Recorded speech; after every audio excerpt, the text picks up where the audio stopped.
प्रिय विद्यार्थियों, आज का टॉपिक है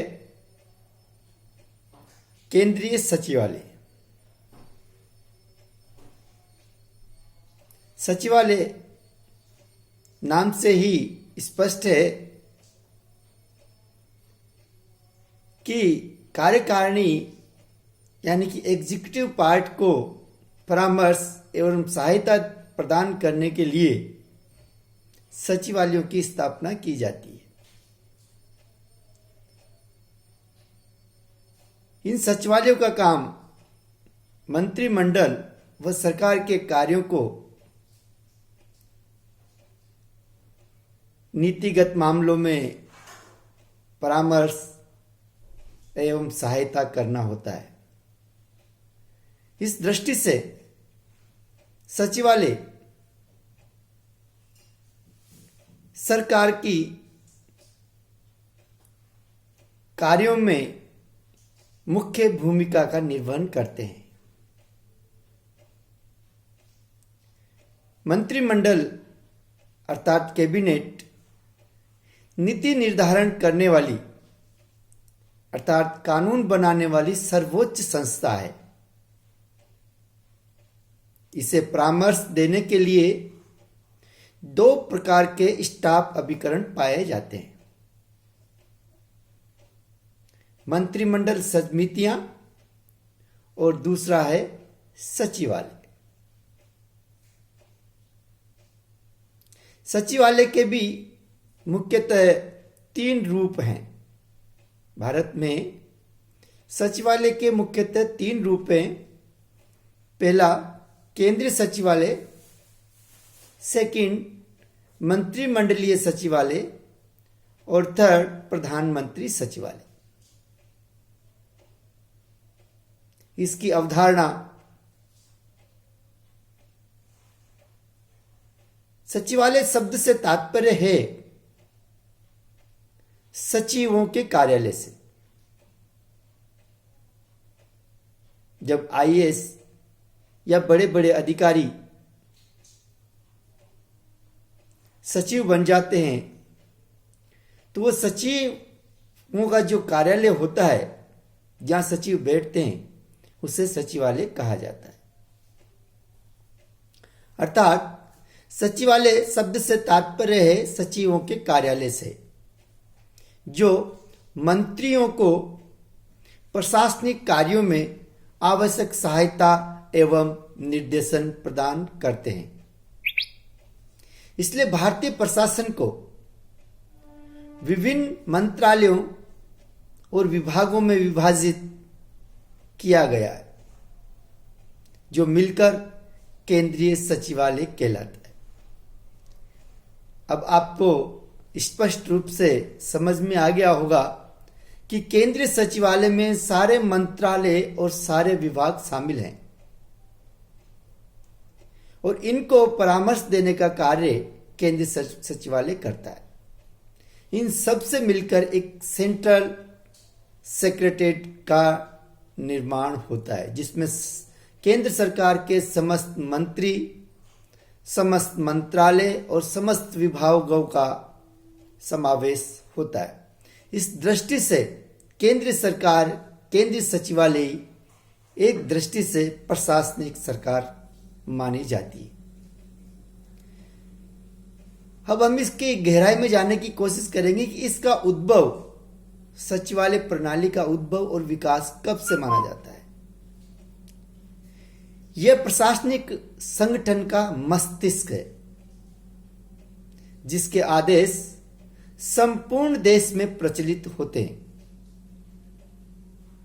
कंपनी अर्थात ईस्ट इंडिया कंपनी शासन के समय बंगाल के गवर्नर जनरल के अधीन केंद्रीय सरकार का सचिवालय गठित किया गया था। 1919 में पुनर्गठन सचिवालय में कुल 11 विभाग थे। 15 अगस्त 1947 को इसमें 19 विभाग थे। इसका संगठन किस प्रकार का होता है? सचिवालय में अनेक मंत्रालय एवं विभाग होते हैं। मंत्रालय विभाग में, विभाग प्रभाग में और प्रभाग शाखा में तथा शाखा अनुभागों में विभक्त होती है। इस प्रकार केंद्रीय सचिवालय एक व्यापक प्रक्रिया है। सचिवालयों के अधिकारियों की भर्ती विभिन्न राज्यों की भारतीय प्रशासनिक सेवा IAS में से कार्यकाल पद्धति यानी कि टेन्योर सिस्टम के अंतर्गत की जाती है। सचिवालय में 3 प्रकार की सेवाएं विद्यमान है। पहला, केंद्रीय सचिवालय सेवा। दूसरा, केंद्रीय सचिवालय लिपिक सेवा। थर्ड, केंद्रीय सचिवालय स्टेनोग्राफर सेवा। इसका संगठन में सर्वोच्च पद सेक्रेटरी का होता है, उसके नीचे एडिशनल सेक्रेटरी होते हैं, फिर joint secretary and deputy secretary होते हैं, उसके नीचे अवर सचिव एंड सेक्शन ऑफिसर, उसके नीचे असिस्टेंट और लिपिक वर्ग इस पूरे शासन तंत्र को संचालित करते हैं। आगे हम देखेंगे इसके कार्य जो सरकार के हैं, उन सरकार के कार्यों में सहायता, परामर्श, सलाह इत्यादि सचिवीय कार्यों का संचालन करते हैं। पहला कार्य है समय समय पर नीति निर्धारण एवं संशोधन हेतु मंत्री की सहायता करना। अर्थात जब भी कोई मंत्री किसी नीति का निर्धारण करते हैं या कानून बनाते हैं तो उस प्रस्ताव को तैयार करना, उसमें संशोधन करना,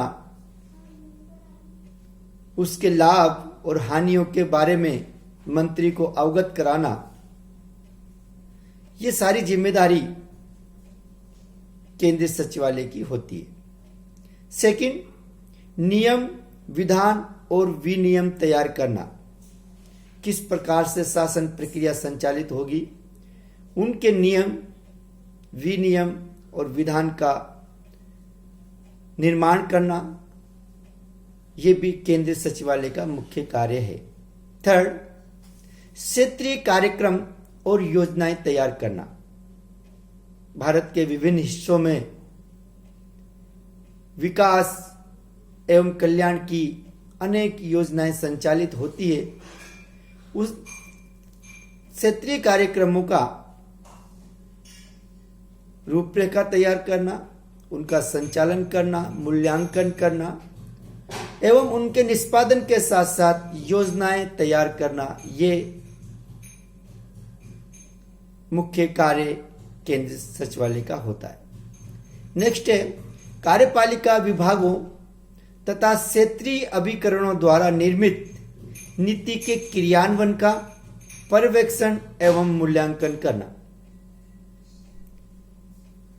पूरे भारत में, पूरे राष्ट्र में कई विभाग और क्षेत्रीय कार्यक्रम संचालित होते हैं, योजनाएं संचालित होती है, उनका मूल्यांकन करना, समय समय पर सुपरविजन करना, अवलोकन करना, ये सारे कार्य केंद्र सचिवालय की टीम के द्वारा किया जाता है।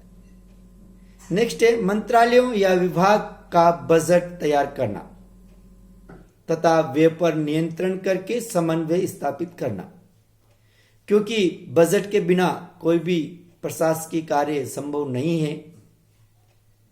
अतः बजट का निर्धारण करना और व्यय पर नियंत्रण व उसको समायोजित करना, कोऑर्डिनेट करना, ये कार्य भी केंद्रीय सचिवालय का होता है। नेक्स्ट, चालू होने वाले कार्यक्रमों को वित्तीय और प्रशासनिक स्वीकृति प्रदान करना। एडमिनिस्ट्रेटिव पावर चूंकि केंद्रीय सचिवालयों के पास होता है, अतः जो भी कार्यक्रम या जो भी योजनाएं भारत में या क्षेत्र में राज्यों में चालू की जा रही है विकास और कल्याण के संदर्भ में, उन कार्यक्रमों को वित्तीय और प्रशासनिक स्वीकृति केंद्रीय सचिवालय के द्वारा दी जाती है। और लास्ट है, पूरे भारत की विकास योजनाओं और कल्याणकारी परियोजनाओं में समन्वय और क्षमताओं का विकास करना। इस प्रकार हम देखते हैं कि केंद्रीय सचिवालय एक व्यापक भूमिका में है, एक बहुत बड़ा संगठन है जिसमें सारे विभागों के और सारे मंत्रालयों के मंत्री और सचिव बैठते हैं और मंत्रालयों से संबंधित सचिव अपनी सहायता और परामर्श से सरकार का अर्थात मंत्रिमंडल का सहयोग करते हैं। Thank you.